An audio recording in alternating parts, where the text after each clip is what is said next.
one of the early Muslims. Also Salman al-Farisi, a Persian man. He was also a slave.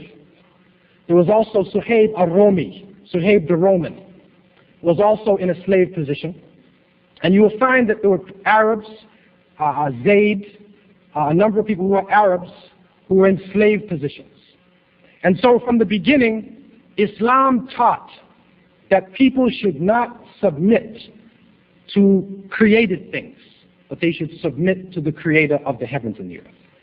In the opening chapter of the Quran, it says, إِيَّاكَ نَعْبُدُ وَإِيَّاكَ نَسْتَعِينُ. This says, you alone, O God, do we worship, and you alone do we seek for help. And so this concept, which is called Tawheed, the strict concept of monotheism, gave the individual a feeling not to submit to created things, but to submit only to the Creator of the heavens and the earth. And so from the beginning, one of the strong actions done by the Muslims was to free the slaves. And so you find a number of people being freed from the beginning, especially by one of the Sahaba, companions of the Prophet, whose name was Abu Bakr as-Siddiq radiallahu anhu, who was recorded to have freed a number of slaves, a number of people from the lower class, and many of these people rose up in the ranks of the Muslims to become people of distinction. It is also reported that the Prophet himself freed 63 slaves.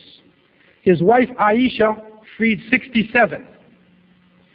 The Prophet's uncle Abbas freed 70 slaves. Abdurrahman ibn Auf, one of the rich Sahaba, there's a number of reports, but he freed thousands of slaves. Zukala Himyari freed 8,000 slaves. Abdullah ibn Umar freed 1,000.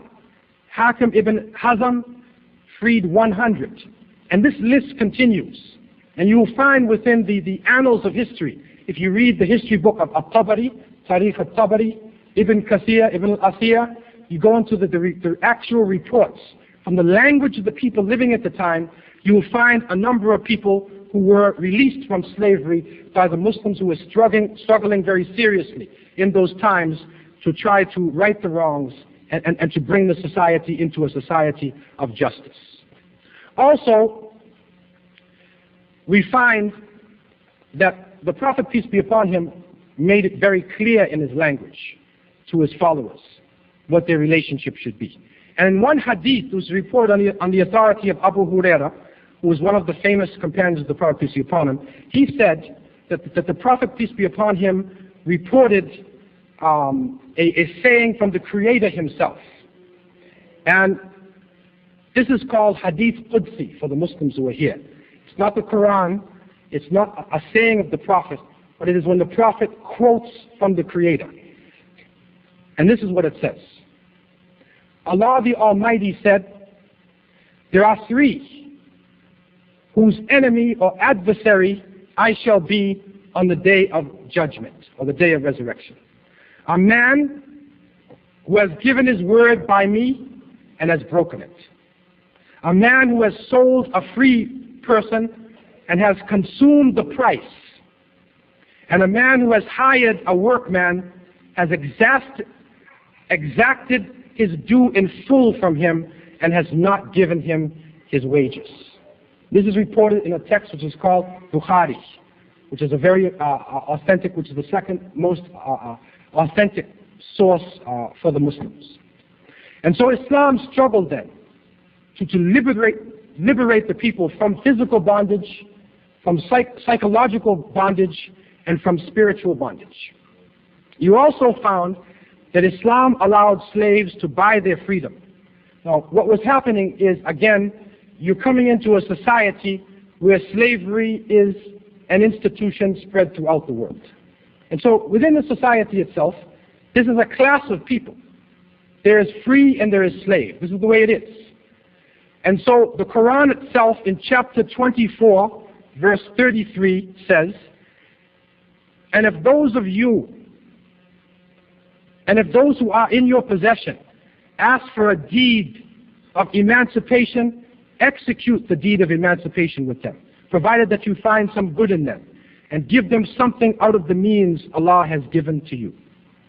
Also, one of the pillars of Islam, which is called zakat, and this is the third great pillar of Islam, and this is charity, or this is the due, 2.5% of the wealth, which is given every year to the poor and the needy. One of the categories of people who were defined by the Creator that you should use your wealth for is a person in slavery. That you should spend your money to get people out of a state of slavery. And so what we find is that the definition of slavery itself was narrowed down. Originally, slavery could be a person who captures another person. A person who just goes to a marketplace and buys a person. The only definition that remained within Islamic Sharia, which is the law of Islam, is for the prisoners of war. So actually the word slave itself is really the wrong definition. It's the wrong term.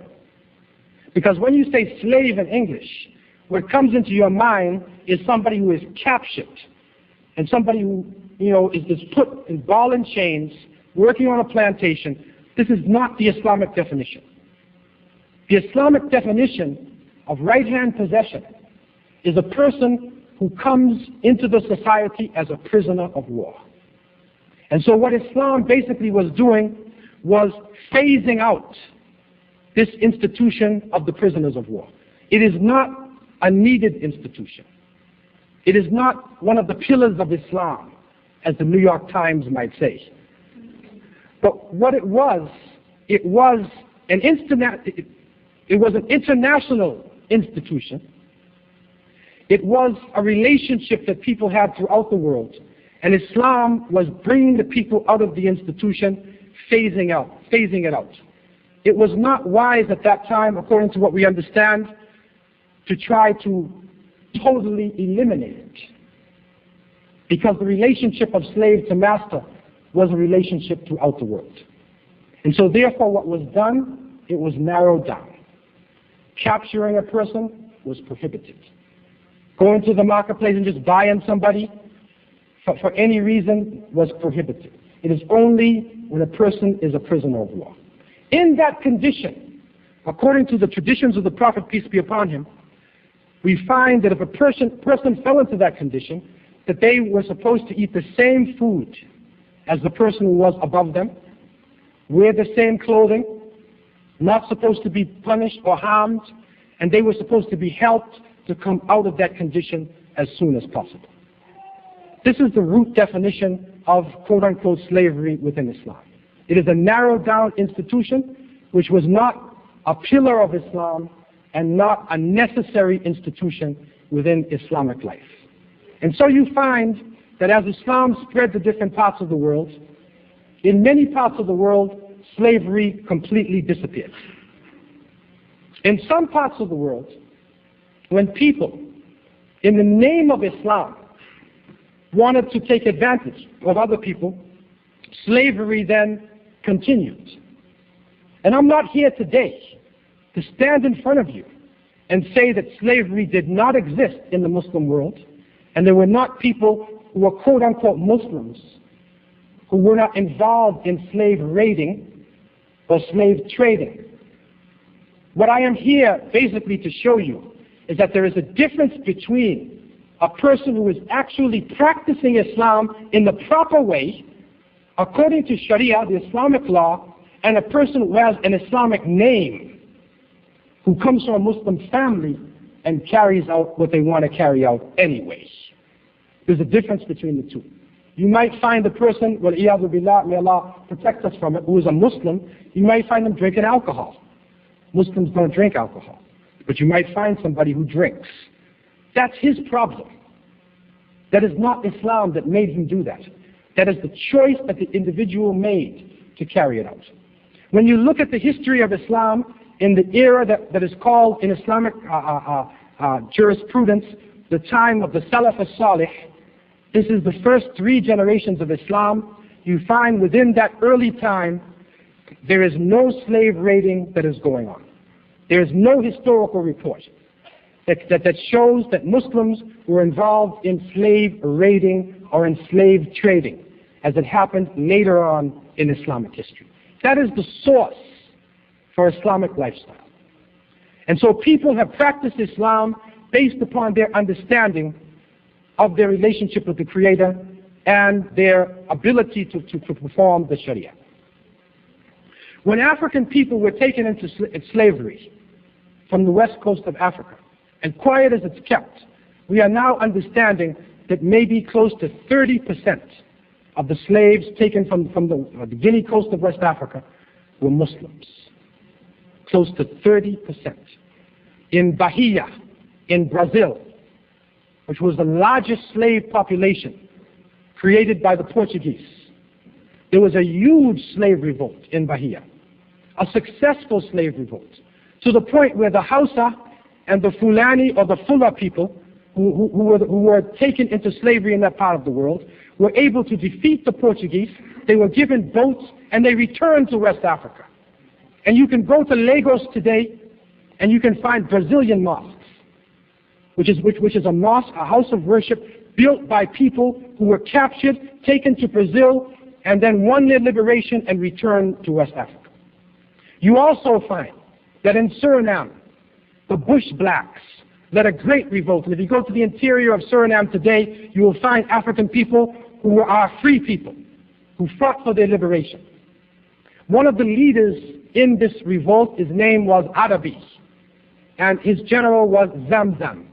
Zamzam is water in Mecca that the Muslims drink. It's been flowing from the time of the Prophet Abraham. This is in Suriname.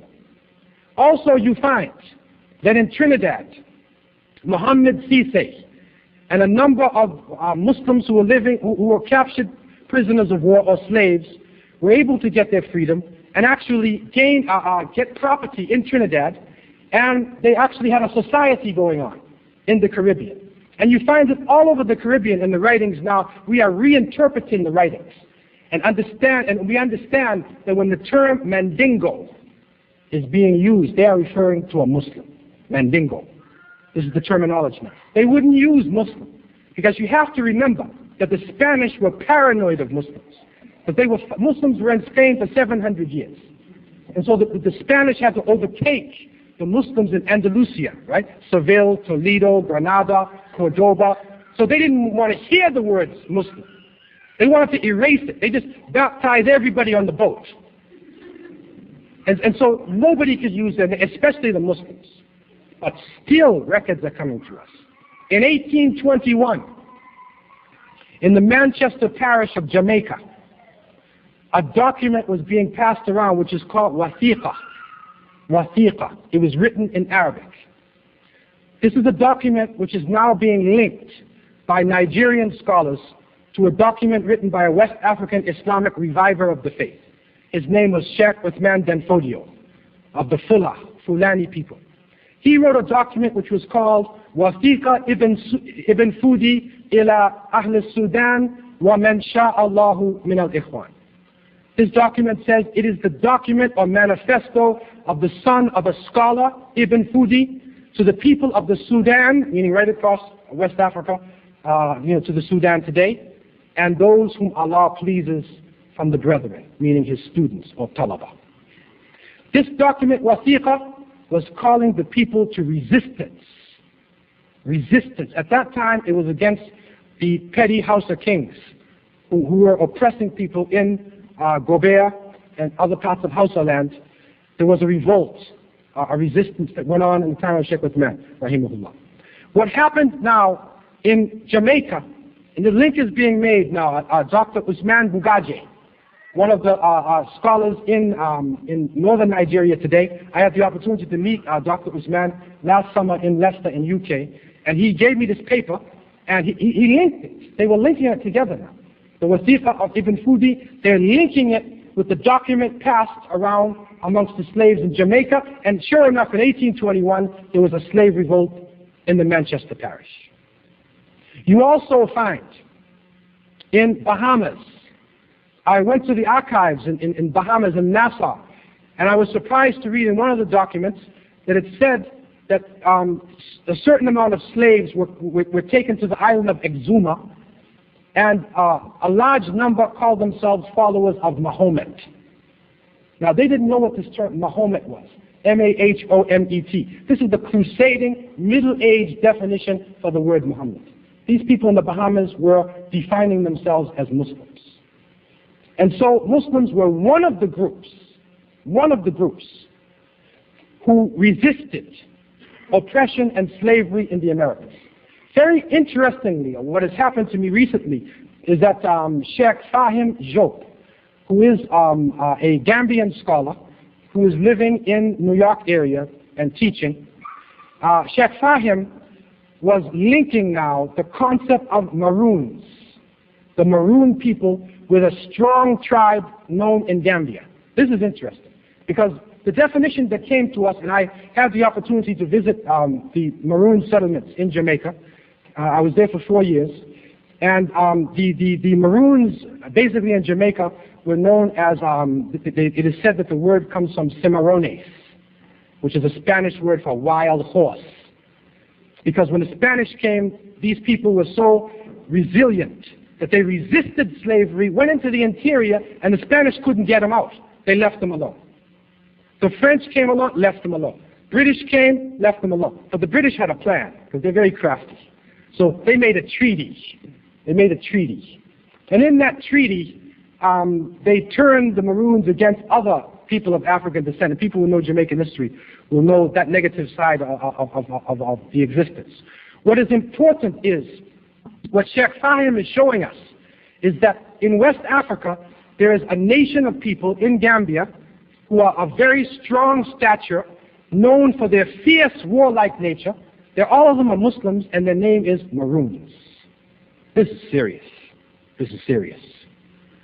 Because this would link us now, in the name, directly to a nation in West Africa. And research is being done right now to look into the records to see whether this definition really was this so-called Spanish word cimarrones, or actually was it a terminology that had come from an African language that was trying to be covered up by the colonial powers. What is important is that Muslims were resisting slavery. And you find in America, you will find the story of Ayub ibn Sulaiman, who was in Georgia. You find Abdurrahman in Mississippi. You will find Saleh Bilali Muhammad in the Gullah Islands. You will find Muslims very strong within African American culture, mainland United States. The presence is very strong. And it is probably that same spirit of resistance that was passed on from family to family, from generation to generation, that is coming to the surface today within African American society in the name of Islam. And this is a strange phenomenon, because even though the New York Times and the Washington Post and other so-called authentic media publications are trying to put out propaganda against the Muslim world and against Africa and different liberation movements, still people are looking at Islam. We recognize now that there is a link in terms of lineage and in terms of knowledge and resistance. And again, I want to make it clear, it's not only Muslims who resisted slavery in America. There's other groups who are very powerful as well. But we now identify this as one of the strong groups who resisted slavery within the Americas. A colleague of mine, Imam Nafi al-Muhaymin, rahimahullah, may Allah have mercy upon him, who studied with me in Medina, he was from Georgia, and he reported to me that he remembers the slave master would say to their great-grandmother, anytime they got angry at the slaves, they would say, "You all ain't nothing but Aunt Hagar's illegitimate children." Now, you know what that means? Now, let's try to unwind that. Aunt Hagar, this is Hajar, the wife of Abraham, right? Okay, so he says, "You're nothing but Aunt Hagar's illegitimate children." In other words, you're a bunch of Muslims. Because it was Hajar who went with Abraham and Ishmael, and they built the Kaaba in Mecca. Now, how now is this man, this slave master in Georgia, calling the slaves Aunt Hagar's illegitimate children? It is because he understood that they were Muslims. And so that same spirit we see coming out in individuals. Probably the most important individual for us is Malcolm X. And within his spirit, Al-Hajj Malik Shabazz, rahimahullah, may Allah have mercy on him, we find that same resilient spirit, we find that same resistance to oppression, resistance to slavery and tyranny in any form. That is the essence of Islam. That is the root definition of the terminology. And this is what has existed throughout the world. That is the reason why in the Muslim world today there is turmoil. That is the reason why you're seeing in the press. Because neo-colonial powers were put into place in the Muslim countries. So when the colonial system left, a person was put into place who spoke the same language as the people, looked like them, but he was worse than the colonial master. He was worse. And this is what the Muslim countries are suffering from today. And so what I want to make you aware of, that you may not be aware of, is that when you are dealing with a country like Sudan, which is a big country, and to go from one end of the Sudan to another, it's like driving from Toronto to New Orleans or maybe Brazil. The place is big. I mean, when I would drive from Kano, just to get from Kano to Sokoto, those of you who know northern Nigeria, it's like you're driving forever. And if you look at the map, Nigeria is small compared to the Sudan. It's huge. So to try to lump everybody together in one little group, to try to blame one group in Khartoum for something that goes on in another part of the Sudan, you don't understand the country. What you have to understand is that the people there want to be independent. They are now, in terms of their agriculture, the economy, they do not depend upon foreign powers. They grow in their own food. There's a serious education that is going on in the Sudan. These are some of the things that you don't see. The Sudan is a refuge, in the northern part too. It has been a refuge for people from all over Africa. And if you go there, you will find people from all over Africa. So, when we are defining terms, you have to try to define it from the perspective of the people themselves.